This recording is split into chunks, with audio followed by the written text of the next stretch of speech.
y'all see my face? Do you see my face?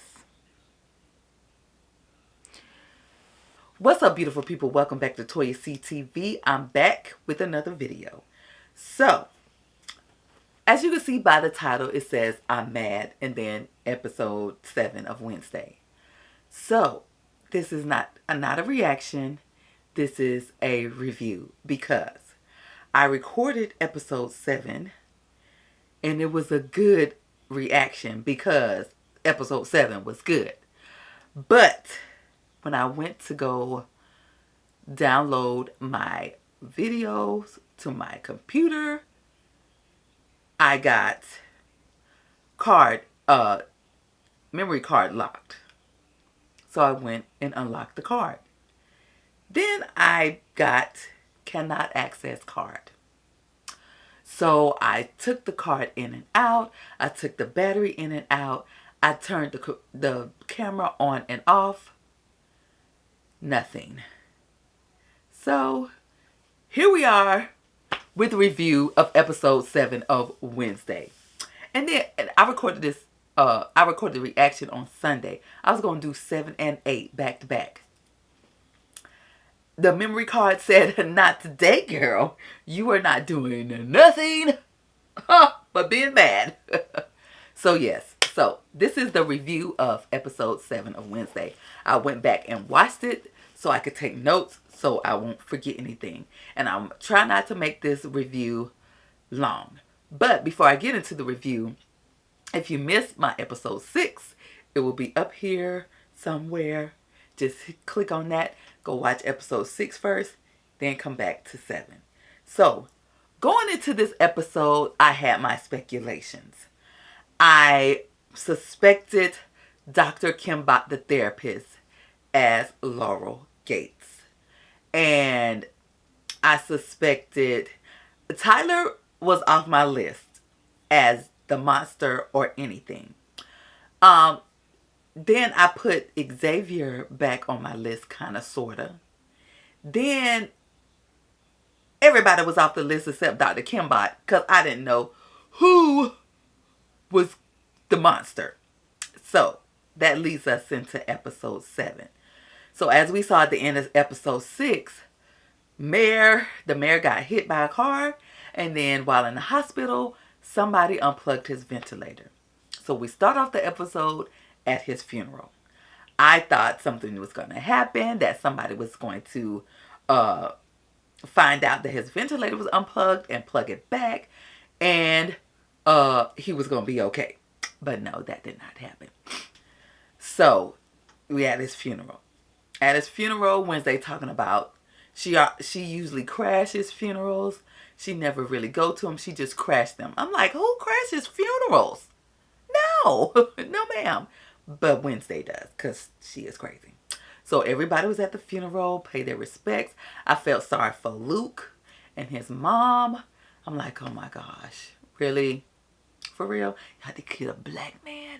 Y'all had to kill the black man? But anyway, so then at the funeral, everybody leaving, and then there's somebody lurking behind the trees. So of course Wednesday has to go and find out who that is. So the person runs away. Wednesday runs after him, and then lo and behold, they jump out of the tree. It's freaking Uncle Fester. So Uncle Fester is on the run. Did he say he was on the run? I forgot what he said. He is on the run. And my thing is, why was you running away from Wednesday? That's your niece. So why did you run from her? I don't know why. I think he was just being Uncle Fester. So of course Wednesday had to hide him because I didn't know Nevermore campus was that big. So where Eugene's bee shed is, that's still on Nevermore's campus. Well, it is an auxiliary group, so of course it's going to be on campus. So she hides him in there. She told him not to touch nothing. This is her friend. She called Eugene her friend. Her friend B Shed. and to not eat the bees. Because Uncle Fester was like, oh, we got snacks. Sir, these are live bees. Put them back and leave Eugene bees alone. So then they talk about the monster. She pulls out the picture of the monster, and Uncle Fester tells her that it is a Hyde, like Jekyll and Hyde, and that the only thing he know is that Nathaniel Faulkner was researching Hydes because it was a group in Nevermore. You know, like they got the werewolves, the sirens, and all that. So they had Hydes. So he was like, the only way a person could be a Hyde, first of all, I don't think they really know they're a Hyde. Second of all, they have to have a master, and someone to lead them. Then they sometimes it's brought on by hypnotherapy. And come to find out, Dr. Kimbot does hypnotherapy. So after she found this information out, she told Uncle Fester, let's meet up at the Nightshades hideaway. And because he said the diary of Dr. Faulkner from doing his research was in the diary in the Nightshades hideaway. And how he know that? Because when he was younger, he came to Nevermore to see Gomez and Morticia, or just Gomez because that's his brother, and they hid him in the Nightshades hideaway. So they get the diary, which is in a safe. Then she goes to I wrote down notes. Then she goes to before that. Now, we're on episode 7. And to get in the Nightshades hideaway, you got to do the 2 snaps. I want them on this last episode, please. When she does the 2 snaps, or anybody does the 2 snaps, we hear da-da-da-da. Can we get that little piece of the old theme song? That's all I'm asking. But anywho, so they of course she suspects Dr. Kimbot because of the hypnotherapy. Okay, after she finds this information out, she goes to Xavier's shed. And her and Uncle Fester is looking out at Xavier's shed. Because she expects that he is the Hyde and Dr. Kimbot. Well, no. This is before that. Why did they end up at the shed? I forgot. Because she's suspecting that Xavier is. So they go, and he comes out the shed, say, meet me here. I got something to tell you. And they follow him. Then he meets up with Dr. Kimbot. And he says that he had a dream that she died. So then, after that, Wednesday suspect that Dr. Kimbot is the master and Xavier is the Hyde. So that's what we got out of that. And then, so after that, Uncle Fester and Wednesday goes to the cafe. What is it called? It's called Waverly? Something like that. So when they're at the cafe, we find out really how crazy Uncle Fester is. Because this man took a ketchup bottle. First ate the dried ketchup. Then drunk the rest of the ketchup. Like, sir, you got to be ill in the head to do that, okay? Not only did you drink the ketchup, you ate the dried ketchup at the top? Oh, no. No. Okay, so after that, of course, Tyler is there because he's working there. Of course, he's supposed to stay away from Wednesday, but he couldn't because he really liked her. So they're looking in the book. She sees, shows him and tell him about the Hyde. And he's intrigued. And then, of course, his dad come in and was like, I told y'all not to be together. He was like, it wasn't her, it was me. And he was like, all right, y'all just going about your business. So after that, he was like, okay, you owe me a real date, ma'am. After what happened, you owe me a real date. And I'm surprised he still want to go on a date with her. Because after that, I would be like, girl, get away. But anyway, so she agreed. Which I was surprised. She agreed on the date. And okay, girl, go on this date. So the date is at Krasner's crypt. Because, of course, we talking about Wednesday here. You can't take her to this nice fancy restaurant.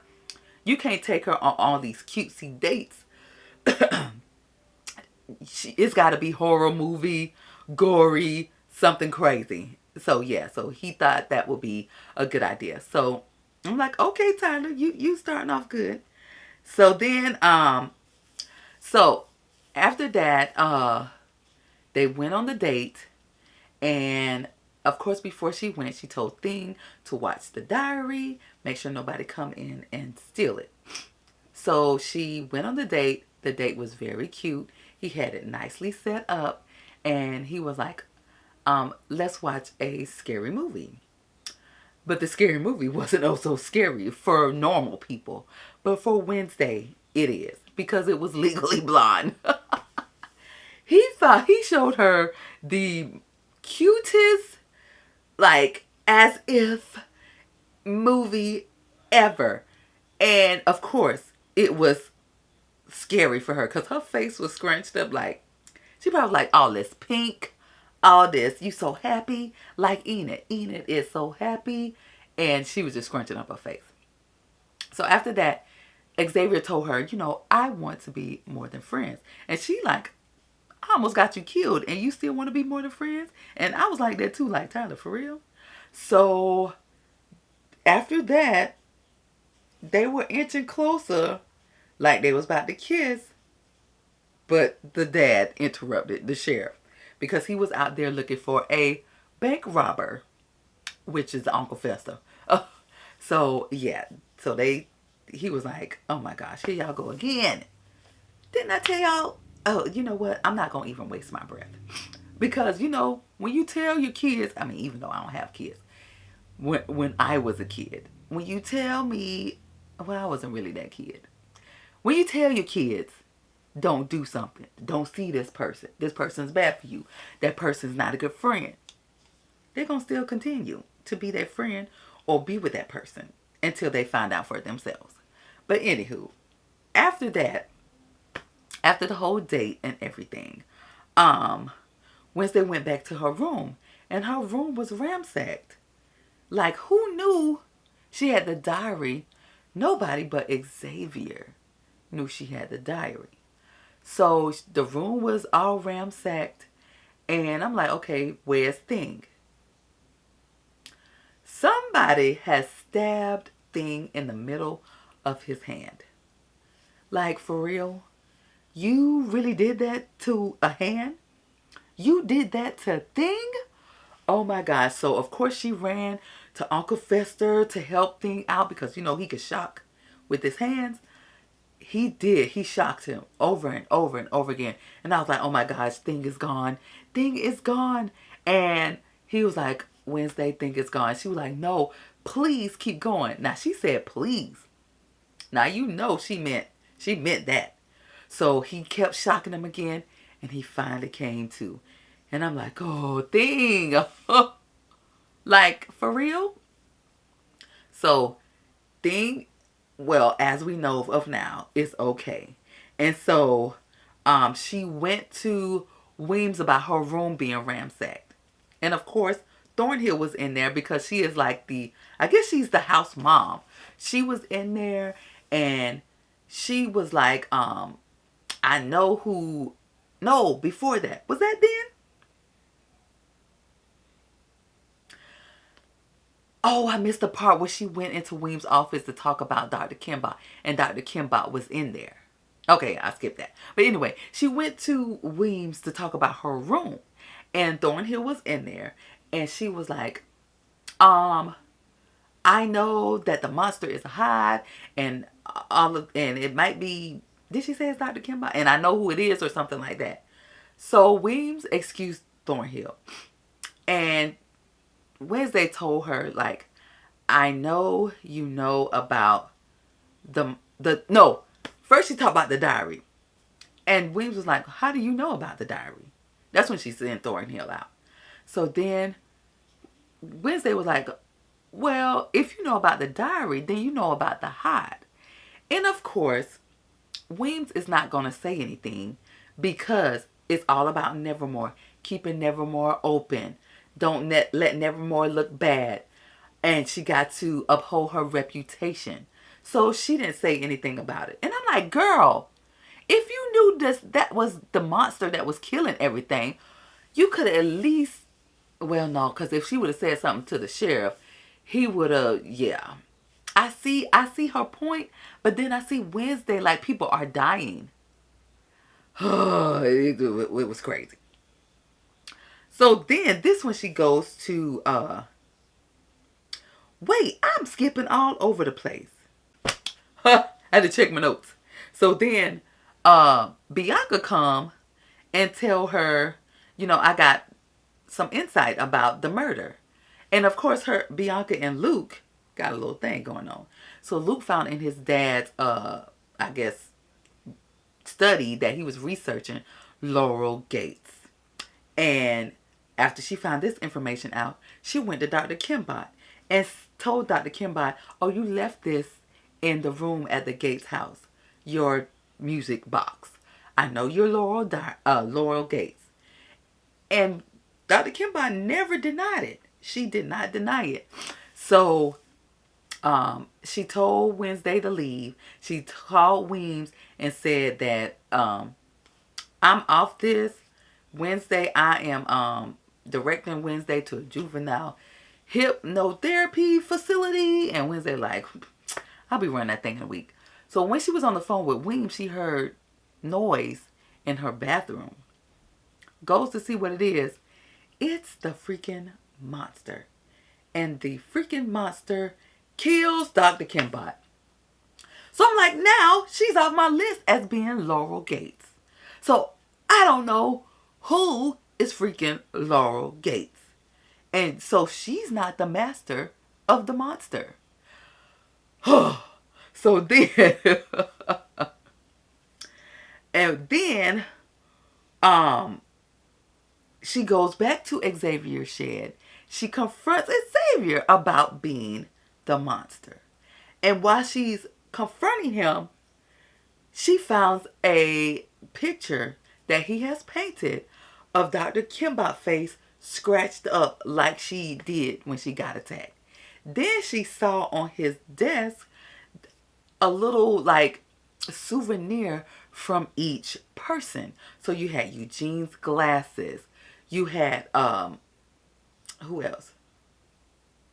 Kimbot's necklace and something else that he had. So then here come the sheriff busted in and arrest Xavier. And Xavier was really shocked when she was seeing all them things. He was like, somebody set me up. So I'm on the fence of, I don't know if I believe Xavier or not. So after that, that's when she goes back to her room. Enid has moved back in because she like Wednesday need her because all this stuff happened when she moved out. So Enid moved back in. They're kind of friends. Then Enid told her, I heard about your date with Tyler. How did it go? She told her about the date. And she was like, well, I heard Tyler was working the night shift. So she goes, talk to Tyler saying, you know, basically telling him, you're the only person I can trust. And he was like, so you want to be more than friends? And she didn't say nothing. But she started inching towards Tyler.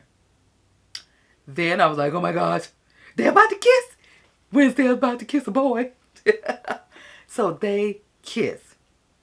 While they kissing, Wednesday has a vision of when Kimbot got attacked.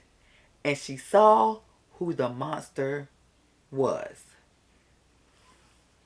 The person I suspected all along. Freaking Tyler. I was like, what?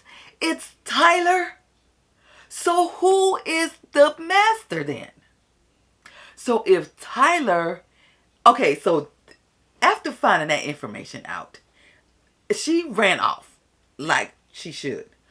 But me, I'm just like flabbergasted. Like, Tyler is the monster. What in the heck? So all these times he attacked Rowan. I'm like, okay. I guess he overheard when Wednesday ran after Rowan. He heard what Rowan was saying to Wednesday and put her up on that tree. Okay, I can see him doing that. Then he attacked Eugene. And I'm like, why you attack Eugene? Eugene was sweet and everything. But he was at the dance. No, he wasn't. Because everybody ran off when the paint started coming out. When they started getting carried. He ran off. But then when they went to the house, him, Wednesday, and Enid, so what, he scratched himself? And then why would he attack Dr. Kimbot and kill her? It's so many questions I have now. This how it was on my reaction at the end. I was like, I got so many questions. I'm about to get into episode 8. But my memory card was acting stupid. But yes, I am about to watch episode 8. I just want to get this out before I edit and release episode 8. I haven't watched it yet. But because I want to do this review first before I watched it. Yes. So episode 8 will be coming. I don't know who to suspect now. So we know Tyler is the monster. But who is controlling him? And does he even know that he turns into a hide? Because when she saw the vision, he was looking scared like, oh my God, what just happened? Oh my gosh. I don't know what to think now. But anywho, I just wanted to put this review out. Be on the lookout for episode 8. So if you made it to the end of this video, go ahead and hit that subscribe button. No, if you made it to the end of this video, I want to thank you for watching to the end. Because this was a review and not my normal reaction. Thank you for all that clicked on and watched the full thing. So, if you made it to the end, hit that subscribe button. Hit that notification bell so you know when I drop a video, especially because episode 8 is coming. And comment, were y'all as shocked as I was when you found out Tyler was the monster? Because he was on my list from the beginning. And you know what? Before I go, wait. One more thing I just thought of. I think Tyler's mom was from Nevermore. Because when his dad was talking to him in the last episode about staying away from Wednesday, he was like, I know the type. So I think Tyler's mom was a student at Nevermore. So was she a hide then? Because that's the only way Tyler could be a hide, I think. But anywho, whatever. Thank you for watching. I'll see y'all on episode 8. I can't talk. See you on episode 8.